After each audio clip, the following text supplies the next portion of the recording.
Bapak terlambat nih. Jadi baru tamu dari Taiwannya baru selesai makan siang. Jadi Bapak langsung buka perkuliahan hari ini. Sebentar lagi Bapak harus ke Singaraja.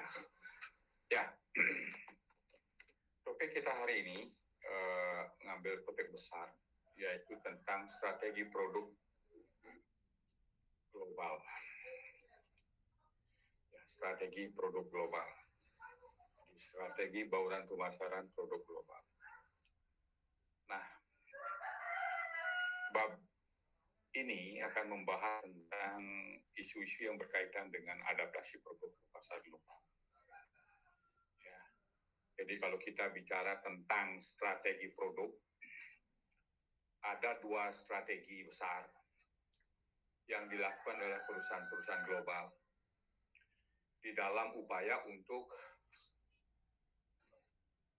memancing dan membuat daya tarik biar respon pasar konsumen global itu responsif, biar pasarnya, biar produk yang dia lempar di pasar itu diburu oleh pasar, diburu oleh konsumen. Ya, jadi ada dua bungkusan strategi di sini. Yang pertama adalah yang kita namakan dengan strategi standarisasi produk. Ada strategi standarisasi produk, jadi produk itu standar, jadi sama seluruh dunia. Ya, produk dijual di Indonesia, jual di Amerika, jual di Jepang, jual di mana sama, jadi produknya standar. Ya, sedangkan lawannya adalah strategi yang kedua itu adalah produk yang diadaptasikan, disesuaikan dengan culture, disesuaikan dengan daya beli, disesuaikan dengan iklim, ya, disesuaikan dengan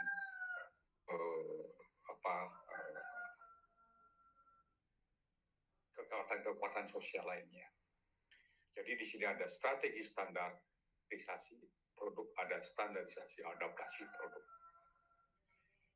Nah, apa dan manfaat daripada perusahaan yang dipetik oleh perusahaan dengan menerapkan strategi produk standar, ya, yaitu standarisasi produk. Yang pertama, ya, kegunaan manfaat keuntungannya itu adalah biaya pembuatan produk itu lebih mudah, lebih rendah, lebih murah. Ya, lebih murah ya, karena membuat produk dengan model yang sama, kualitas yang sama, standar yang sama, untuk semua jenis konsumen, ya jelas perusahaan itu biaya produksinya akan lebih murah, ya, karena lebih mudah. Jadi yang pertama, sudah barang tentu kalau produknya seperti itu, dia bisa jual, dia dilempar ke pasar itu harganya lebih. Ya, itu strategi standar. Ya, jadi karena standarisasinya sama untuk berbagai negara di seluruh dunia. Nah, yang kedua adalah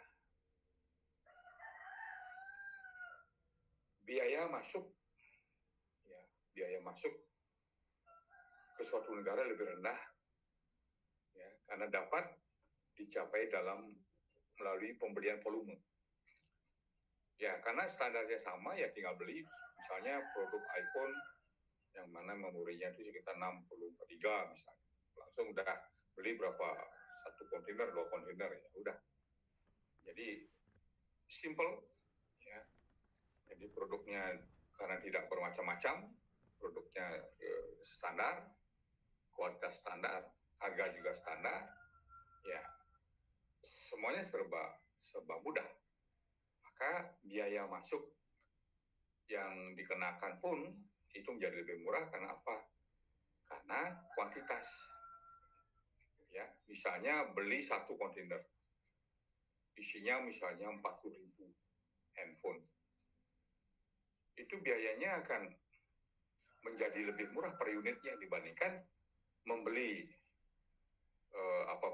misalnya satu kontainer yang mana terdiri dari produk-produk berbeda, sudah gitu dengan ukuran yang berbeda, dengan harga yang berbeda, menjadi jatuhnya apa? Produknya menjadi begitu keluar, produknya menjadi istilahnya menjadi mahal. Kenapa? Karena jumlah produk A itu hanya berapa paket, ini hanya berapa paket dan sebagainya, sehingga jadi per unitnya itu menjadi lebih mahal. Ya, nah jadi biaya masuk yang biasa dikeluhkan oleh pengekspor itu, ya di situ. Jadi jauh lebih merendah dibandingkan dengan produk yang bervariasi. Ya, nah, jadi karena kita bicara bisnis pasti bicara tentang kuantiti, ya, bicara tentang kuantiti, tentang jumlah. Nah, apalagi yang menyebabkan produknya menjadi jauh lebih murah, biayanya lebih rendah. Kenapa? Karena perusahaan tidak perlu lagi melakukan riset pemasaran. Tidak perlu melakukan riset pemasaran. Riset and development. Jadi riset and development itu besar. Membutuhkan biaya yang besar, waktu yang lama, keburu pasar sudah diambil alih oleh produk lain. Ya. Jadi kalau orang Amerika beli produk, spesifikasinya harus seperti ini, dibedakan. Padahal mereknya sama, produknya sama. Dibedakan karena Amerika beda dengan Indonesia. Nah, itu berarti apa? Harus perlu riset di Amerika, perlu riset lagi di Indonesia. Baru 2 negara. Belum puluhan negara. Bayangin itu, kalau puluhan negara melakukan riset dan development sendiri-sendiri, berapa butuh dana untuk riset R&D-nya. Itu jadi apa? Riset dan development itu butuh biaya besar, dengan sendirinya dibebankan pada harga. Nah, harga riset development dibebankan pada biaya daripada cost sebuah produk, maka harga unit per produknya itu akan menjadi naik. Ya. Jadi istilahnya kenapa? Istilahnya produk yang perlu diadaptasi harus sesuai dengan apa yang dibutuhkan oleh negara yang membutuhkan. Maka jawaban yang dilakukan biar kita tahu apa yang dibutuhkan, yang bagaimana speknya dan sebagainya, ya riset dan development. Riset dan development butuh biaya. Biaya dibebankan pada harga pokok. Berarti apa? Harganya lebih murah. Ya. Yang berikutnya adalah kelebihan atau manfaat kegunaan daripada produk yang standar itu adalah yang namanya membuat satu produk untuk semua negara, maka peluncuran produk itu akan jauh lebih cepat dibandingkan dengan melakukan riset terlebih dahulu terhadap negara-negara tujuan pasar, berapa negara. Ya, seperti yang pernah dialami pada saat produk daripada Toyota, di mana Innova itu naik kelas, tidak ada produk yang di harga 100 juta sampai 120 juta. Akhirnya pada waktu itu, 1 tahun atau 2 tahun itu, produknya apa? Diambil alih pasarnya oleh Suzuki. Jadi Suzuki pada waktu itu laris dia. Jadi Suzuki APV menjadi laris karena produk Toyota tidak ada di situ dengan harga yang sekian. Maka kalau pada waktu itu Toyota terlambat melakukan strategi, terlambat meluncurkan produk, maka produk Toyota yang di harga 100 sampai 120 sampai 130 juta akan dikuasai oleh merek mobil lain. Ya, merek mobil lain. Maka secepat kilat, karena tidak ingin Toyota kehilangan pasar dengan harga ekonomi di bawah 150 juta tahun 2004, maka dia melakukan sebuah terobosan menggunakan produk dengan teknologi yang sudah ada, yaitu teknologi mesinnya menggunakan Daihatsu, bodinya menggunakan bodi Toyota. Nah, maka lahirlah produk Avanza dan Xenia. Jadi strategi itu dilakukan biar jangan produknya itu pasar di harga sekian itu diambil oleh produk motor mobil lain. Itu. Ya. Jadi seperti itu. Jadi dia melakukan peluncuran produk secepat mungkin. Biar jangan sampai pasar itu melupakan produk Toyota yang di angka sekian. Pasar terlanjur pindah ke pasar produk lain. Ya, maka strategi jitu yang dilakukan oleh Toyota pada waktu itu melakukan sebuah sinergisitas dua merek mobil, Toyota Avanza, Toyota Xenia, kuasa dua produk yang sama dengan harga yang berbeda, merek yang berbeda. Itu strategi cerdas Toyota sebagai leader market, ya, penguasa pasar. Ya, itulah anak-anakku semua. Jadi jangan pernah gamang, ragu, terlambat melakukan inovasi dan akhirnya terlambat masuk pasar. Seperti yang dialami, nasib naas yang dialami oleh si BlackBerry. Jadi BlackBerry itu terlambat masuk pasar, terlambat melakukan inovasi. Ya terlalu nikmat dengan kedijayaannya, bisa membunuh si Nokia. Jadi dia terlalu asik, dia terlalu nyaman duduk di kursi penguasa pasar, lupa dia dan terlambat dia, tergamang dia melakukan inovasi. Akhirnya dihabisin oleh si Android sama si iOS. Ya, akhirnya dia hanya tinggal sebuah nama seperti itu. Nah, kelebihan manfaat dan kegunaan standarisasi produk yang lain adalah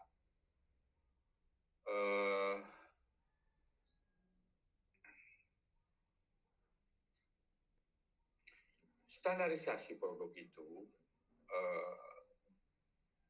dapat mempengaruhi persepsi konsumen terhadap merek. Jadi standar karena produknya standar. Produknya misalnya apa? Mobil kayak sekarang itu standar Euro. Kalau standar Euro ya kalau kita konsumen cerdas, mobil apapun mereknya, apakah Toyota, apakah Suzuki, Honda. Kalau standarnya udah Euro, ya atau motor misalnya sepeda motor apa Honda, Yamaha, Suzuki, Kawasaki, kalau standarnya udah sama Euro ya kualitasnya hampir sama. Kenapa? Standarisasi digunakan untuk menyamakan kualitas. Ya. Jadi seperti itu. Nah, maka dari itu standarisasi produk dapat mempengaruhi persepsi konsumen di mana produk itu terlihat kualitas, berkualitas, yaitu standar kualitasnya. Ya. Dan yang berikutnya adalah bahwa perusahaan akan dapat mengatur produk yang tersedia di seluruh dunia itu dalam waktu yang bersamaan, tidak terlalu berbeda. Nah, sekarang misalnya muncul sudah dilempar, sudah ada launch di Jakarta, dalam waktu singkat sudah ada di seluruh Indonesia. Ya, sudah ada di Jakarta, sudah ada dari Thailand semua. Ya, kenapa? Produknya sama, karena standarisasinya sama. Nah, maka dari itu perusahaan pemasok, perusahaan daripada produk akan dengan mudah mengatur agar produk yang sama tersedia di seluruh dunia. Gitu. Jadi kalau sudah tersedia di seluruh dunia, maka dia tidak lagi pasar itu mempelajari produk lain atau apa istilahnya mencoba pindah ke produk lain seperti itu. Ya. Nah, anak-anakku semua, jadi itulah manfaat daripada standarisasi produk. Bapak akan matikan dulu kameranya karena ini baterainya gagal. Ini ada masalah. Oke, anak-anakku semua, sekarang kita akan lanjutkan dengan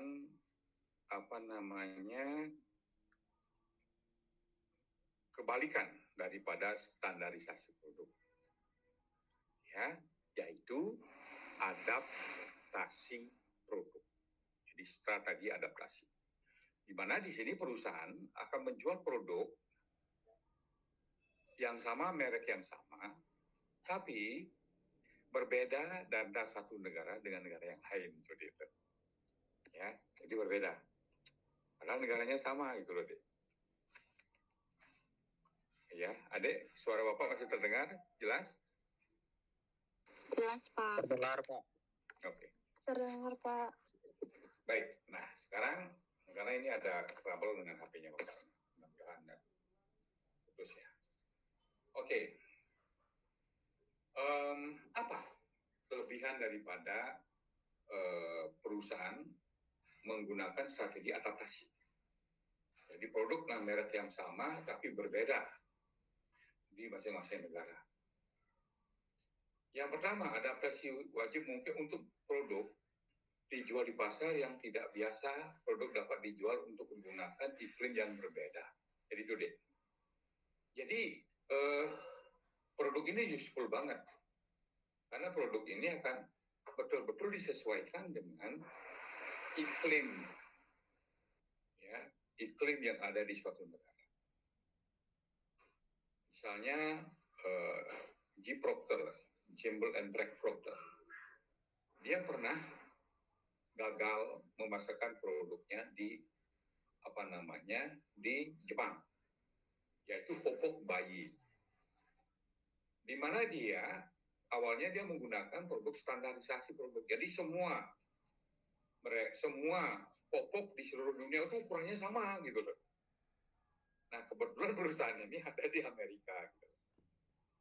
Jadi produk ini sangat laku karena daya serap terhadap cairan, apakah itu air kencingnya atau apa, itu jauh ini banget, ini daya serapnya banget dan lembut, gede gitu. Karena ukuran bayi di Amerika kan jumbo, gede-gede, ya, jadi gede-gede, maka popoknya gede-gede. Nanti bayangkan deh, kalau popok bayi itu digunakan oleh bayi-bayi yang pada zaman itu digunakan oleh bayi-bayi di Jepang. Nah itu deh. Ini kan antara apa ya? Jadi jumbo dengan yang mini gitu lah. Jadi orang Jepang itu kan dulu, sekarang udah gede-gede sih. Dulu terkenal orangnya kan pendek-pendek, kecil-kecil. Nah sekarang popok bayi jumbo yang laku, yang terkenal di Amerika, sekarang dijual di Jepang dalam ukuran yang sama. Ya nggak laku dong. Ya kedodoran kan. Yang namanya bayi mini memakai untuk ukuran bayi jumbo, ya jelas nggak matching dong. Akhirnya Procter and Gamble untuk produk popok bayinya, walaupun sangat laku di Amerika, menjadi tidak laku di Jepang. Akhirnya apa yang dilakukan oleh si Procter and Gamble? Maka dia melakukan penyesuaian. Maka inilah istilahnya adaptasi produk. Jadi ukurannya, jadi untuk ibu di Jepang itu lebih suka produk popok bayi yang tipis, kecil, tapi daya serapnya tinggi. Ya, nah begitu dirubah, disesuaikan, lakulah produk Procter and Gamble di Jepang. Nah, jadi biasanya adaptasi dilakukan karena setelah produk dilebar secara standar diprotes atau tidak laku. Nah, akhirnya perusahaan itu kan melakukan penyesuaian. Ya, masih terdengar suaranya Bapak Adik? Masih? Masih, Pak. Oke, sip. Sama halnya pada waktu misalnya sebuah mobil dari Jerman, ya, dijual di Indonesia, produk itu. Jadi hampir kebanyakan konsumen yang membeli mobil itu mengeluhnya di apa? Mobilnya cepat panas, radiatornya cepat panas. Kenapa? Karena mobil itu dibuat di sebuah negara yang iklimnya 4 musim. Terus spesifikasi radiatornya tidak dilakukan adaptasi penyesuaian. Jadi dia jual ke Indonesia. Ya, itu produk kalau nggak salah juga produk dari Perancis ya, Peugeot ya. Nah, jadi produknya panas, bahkan banyak sekali mobil-mobil karena overhead ya, jadi istilahnya overhead itu panasan mobilnya akhirnya terbakar, meledak. Jadi banyak mengeluh seperti itu. Akhirnya perusahaan mobil itu menarik mobilnya, dia melakukan penyesuaian terhadap spesifikasi dan kualitas daripada radiatornya. Ya, jadi disesuaikan dengan radiator untuk mobil yang ada di negeri yang beriklim dua, yaitu panas dan hujan. Nah, akhirnya pada saat itulah produk itu memperanjak naik, mulai laku di pasar. Itu loh, Dek. Nah, produk dapat dijual. Lanjutnya produk yang dia dimodifikasi mungkin bekerja lebih baik dalam kondisi penggunaan yang berbeda. Ya jelas ya akan lebih baik. Ya, kenapa? Karena disesuaikan dengan kondisi situasinya, misalnya di sini rata-rata setiap hari panasnya itu adalah antara 30 sampai 33, 32. Ya. Nah, itu setiap hari itu, karena apa? Karena negeri di khatulistiwa, setiap hari kita dapat matahari. Jadi, maka dari itu ya harus spek daripada radiatornya harus disesuaikan. Biaya produk yang dapat diturunkan dengan memfavoritkan import produk lokal. Biaya produk dapat diturunkan dengan menghilangkan fitur-fitur produk yang tidak perlu. Nah, jadi di sini perusahaan global itu tidak kalah akal dia. Dengan adanya riset and development yang membutuhkan biaya besar dan akhirnya produknya menjadi mahal di end user, ya, di konsumen, maka agar dia produknya bersaing, ya, tidak kemahalan dibandingkan dengan produk kompetitif lainnya, maka dia melakukan fiturnya disesuaikan. Contoh, ya, produk yang di BMW yang dijual ke negara-negara maju, spesifikasinya berbeda dengan produk BMW yang dijual ke Indonesia. Jadi ada speknya yang diturunkan, yang istilahnya itu dalam permobilan produk teknologi namanya downgrade. Jadi kualitas grade-nya itu diturunkan, biar produknya bisa harganya menyesuaikan. Jadi seperti itu. Penjualan yang lebih besar dapat dicapai dengan pertemuan baik dengan nomor industri maupun persepsi budaya. Nah, itulah anak-anakku semua. Jadi manfaat daripada adaptasi produk, yang mana kalau Bapak bandingkan sekarang berdua antara standarisasi dan adaptasi, bisa Bapak jelaskan secara ya. Yang pertama adalah kelebihan standarisasi produk. Apa kelebihannya? Kelebihannya adalah biaya yang lebih rendah dengan keuntungan yang lebih besar, jelas. Karena biaya lebih rendah, jelas keuntungannya lebih besar. Ya, waktu yang diperlukan untuk memasuki pasar lebih singkat. Ya, karena dia hanya melakukan riset pemasaran sekali, tidak berkali-kali. Biayanya lebih murah, lebih cepat dia bisa produknya diperkenalkan di pasar. Ya, selanjutnya adalah promosi produk jauh lebih cepat. Jadi lebih cepat dibandingkan pesaing lain yang melakukan strategi adaptasi. Ya, jadi produknya gampang, lebih cepat masuk pasar, lebih cepat dipromosikan, ya, sudah itu biaya yang lebih rendah sehingga harganya menjadi lebih kompetitif. Ya, nah kalau kelebihan daripada adaptasi produk adalah produk dapat diterima konsumen lebih mudah, lebih sesuai, karena disesuaikan dengan kebutuhan mereka, keadaan mereka, iklim mereka, daya beli mereka. Ya. Selanjutnya adalah terdapat variasi produk yang ada di setiap pasar global. Jadi bervariasi dia. Nah, sementara kekurangan daripada standarisasi adalah target pasar mungkin tidak akan tersentuh semuanya. Ya karena apa? Jadi jual produk yang ukurannya misalnya X, XL, L, M, S, itu tidak akan sebaik, sepas kalau produk itu memang betul-betul diukur sesuai dengan ukuran orangnya. Coba deh adik beli baju, ya. Baju misalnya adik gendut, dipendek, secara ukuran lebar, adik orang lebar, gendut ya. Nah kalau misalnya perutnya gede gitu kan jelas butuh celana yang besar. Begitu dibuat celana yang besar, ternyata adik pendek, ya pendek, tingginya ya sudah ibarat kayak orang murid TK kalau di Amerika. Adik beli jeans, beli ukuran misalnya yang paling besar, maka adik bisa bayangkan panjangnya itu motong berapa senti itu dipotong, ya. Kenapa? Karena perutnya ukurannya dewasa, sementara panjangnya ukurannya TK. Nah itu loh deh. Nah itu loh deh di situ. Nah kalau produk standar ya, nah nggak bisa. Nah maka beda lagi kalau misalnya beli produk jari celana itu langsung diukur, ya lebarnya berapa, tingginya berapa, ya udah langsung pas sesuai dengan ukuran bodinya. Nah itu pengandaiannya seperti itu.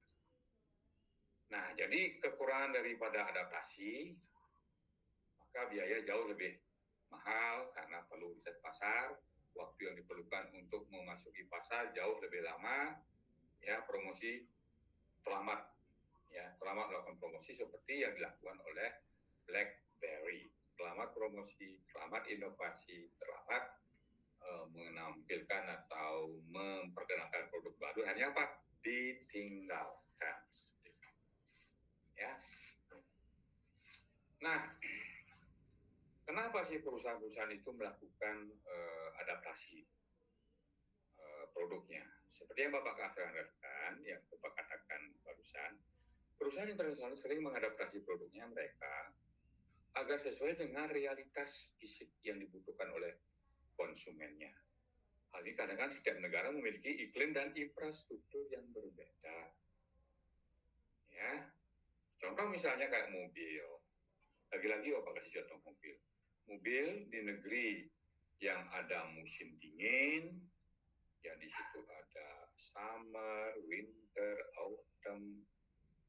Jadi ada 4 musim, maka mobil itu akan AC-nya itu didesain untuk 2 kebutuhan. AC bisa berfungsi untuk pendingin, AC bisa berfungsi untuk pemanas. Apakah cocok di Indonesia ada AC bersih pemanas? Paling-paling aja paling sekali-sekali dalam setahun itu baru kepakai. Misalnya pada waktu adik misalnya naik puncak, ya misalnya naik di Batunggul yang berapa kilo dan sebagainya. Selanjutnya udah enggak perlu itu. Maka dari itu, ya disitulah perlu disesuaikan.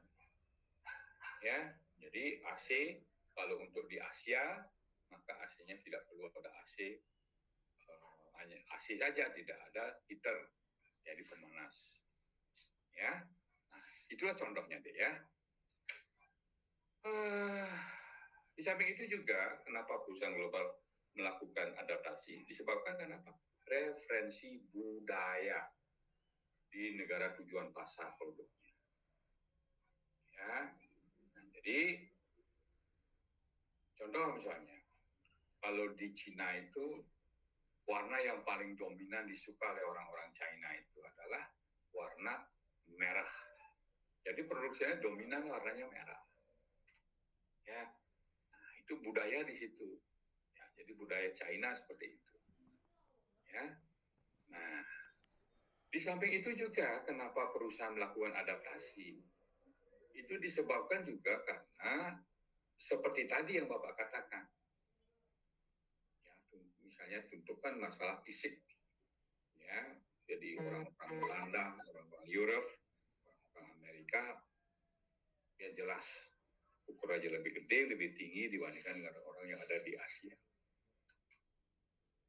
Sehingga tempus dari Procter & G itu, Kimball dan Procter itu laku di Jepang. Yang lainnya adalah dasar pertimbangan kenapa melakukan adaptasi karena pertimbangan biaya dan harga. Anak-anakku, ya, daya beli masyarakat itu sangat berpengaruh terhadap kemampuan beli. Jadi pendapatan nasional per kapita, pendapatan nasional, ya, kondisi ekonomi, tingkat kesemakmuran suatu bangsa itu sangat berpengaruh signifikan terhadap daya beli masyarakat, konsumen. Nah sekarang bagaimana caranya agar produk yang Anda tawarkan, Anda lempar ke pasar, laku? Di sini banyak sekali orang menggunakan strategi pertimbangan harga. Maka kalau dia tidak bisa membeli dalam jumlah besar, maka agar dia bisa menikmati produk itu, maka dia akan dibeli dalam skala kecil. Maka di sini, di Indonesia itu terkenal ada berbagai istilah kemasan. Coba ada lihat Nescafe, kopi Nescafe. Bayangin kalau beli dalam satu botol besar, berapa harganya? Jadi perusahaan-perusahaan global di Indonesia itu tahu bahwa orang tidak akan mungkin dia beli Nescafe dalam sekian botol besar, dalam jumlah botol besar. Kalau dia tidak punya beli, maka ada misalnya saset, kemasan saset.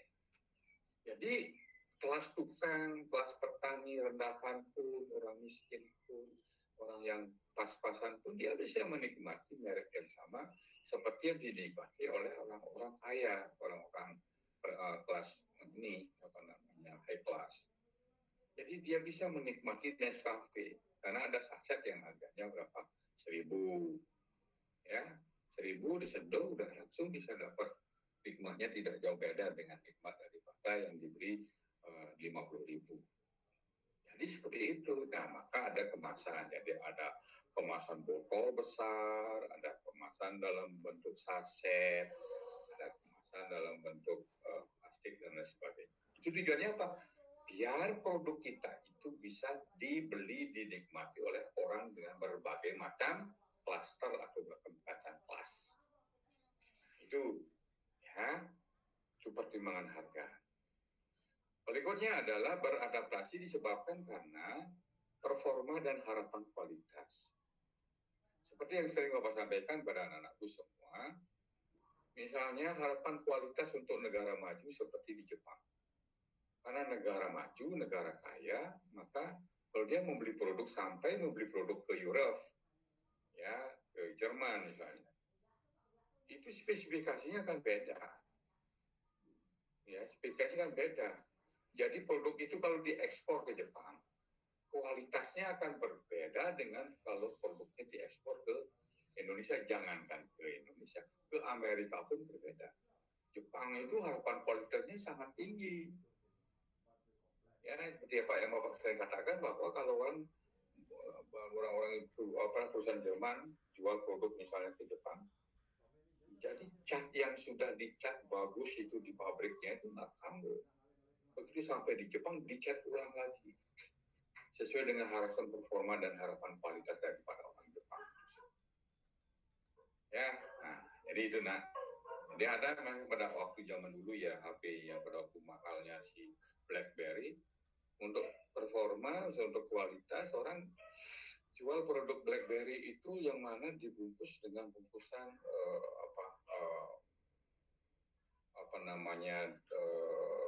kelip-kelip berlian, sehingga bisa harganya satu HP itu yang umumnya pada waktu itu sekitar 10 jutaan, yang paling mahal itu menjadi 89 juta. Ya karena apa? Pasarnya ada yang butuh yang tampilannya premium seperti itu. Nah, anak-anak semua jadi seperti itu istilahnya, ya. Nah, sekarang itu bicara kita adaptasi. Kenapa perusahaan perlu melakukan adaptasi? Nah, sekarang standarisasi. Standarisasi, kenapa perusahaan itu menggunakan strategi standarisasi? Menggunakan standarisasi artinya bahwa pasar itu kan percaya produknya itu kualitasnya standar. Itu. Orang nggak lagu lagi untuk membeli produk itu. Kenapa? Karena overall produk itu standar. Jadi kualitasnya udah standar. Ya, jadi originalitasnya apa dan sebagainya itu jamin. Nah, maka dari itu ada standarisasi. Organisasi yang ngurus masalah standarisasi. Contoh misalnya berkaitan dengan manajemen, berkaitan dengan lingkungan dan sebagainya. Ada istilahnya organisasi sukarela yang melakukan istilahnya standarisasi proses, standarisasi manajemen, standarisasi kualitas, Apa itu? ISO. Jadi ISO. Jadi kalau perusahaan itu sudah produknya ada istilahnya logo ISO-nya, maka produk itu dianggap standar, kualitasnya sudah standar. Kalau lembaga pendidikan kampus misalnya dia istilahnya sudah punya ISO, ya ISO 2001, 1008 dan sebagainya, maka legitimasi daripada perguruan tinggi atau kampus itu kan tinggi. Kenapa? Karena dianggap kampusnya berkualitas, ya, berkualitas internasional, ya. Nah, jadi kalau istilahnya ya di Kanada, jadi banyak negara memiliki organisasi yang menetapkan standar sukarela untuk produk dan produk bisnisnya perusahaan seperti Canadian Standard Association and British Standard Institute BSI. Nah itu ya, jika perusahaan mematuhi standar ini maka pembeli dijamin akan puas dengan tingkat kualitas produk yang terjual. Jadi kalau sudah dapat logonya BSI gitu ya, maka produk ini sudah dijamin akan memberikan kepuasan terhadap konsumen. Nah itu juga ya. Misalnya penyelenggaraan Eropa telah memaksa orang Eropa untuk mengakui kebutuhan akan standarisasi multinegara, di mana standar Eropa telah dikembangkan. Jadi produsen memenuhi standar dijanjikan untuk menyertakan simbol sertifikat Uni Eropa. Jadi di situ ada EU, ada CA, ada UA, nah itu. Nah, jadi memenuhi syarat itu berhak kalau itu di Eropa, ya standarnya seperti itu. Sedangkan kalau di Amerika Serikat beda lagi, ya beda lagi organisasi yang mengatur masalah standarisasi.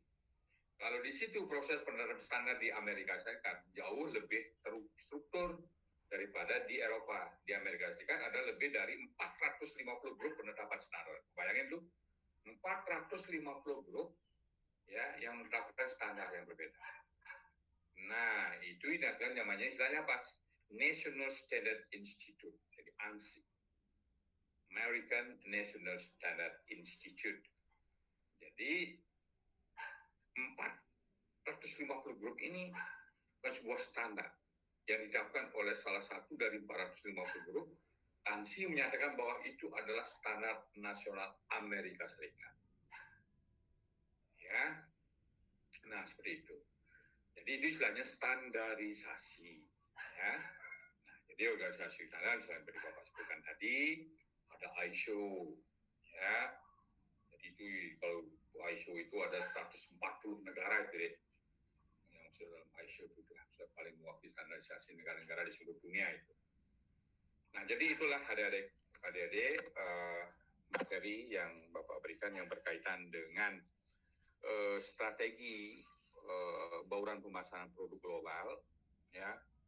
Dan Bapak karena waktunya ini sudah sudah mepet, maka perkuliahan hari ini Bapak cukup sampai di standarisasi dan adaptasi produk saja. Untuk riset pemasaran nanti kita sambil jalan kita akan berikan.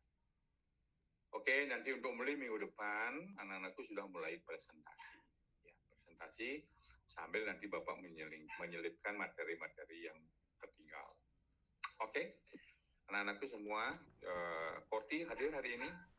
Hadir? Iya, hadir Pak. Ya, silakan di screenshot dulu. Ya, absen sudah di ini oleh Ibu Lili. Nggak perlu dilakukan absen lagi, ya. Baik Pak, mohon maaf Pak, sebelumnya saya tidak bisa nge-screenshot karena saya joinnya pakai HP Pak. Oke, ya udah, nggak usah. Ya ada yang bisa bantu wakil kelasnya. Masa HP nggak bisa, Bapak bisa pakai HP Bapak sendiri. Nggak bisa pakai HP.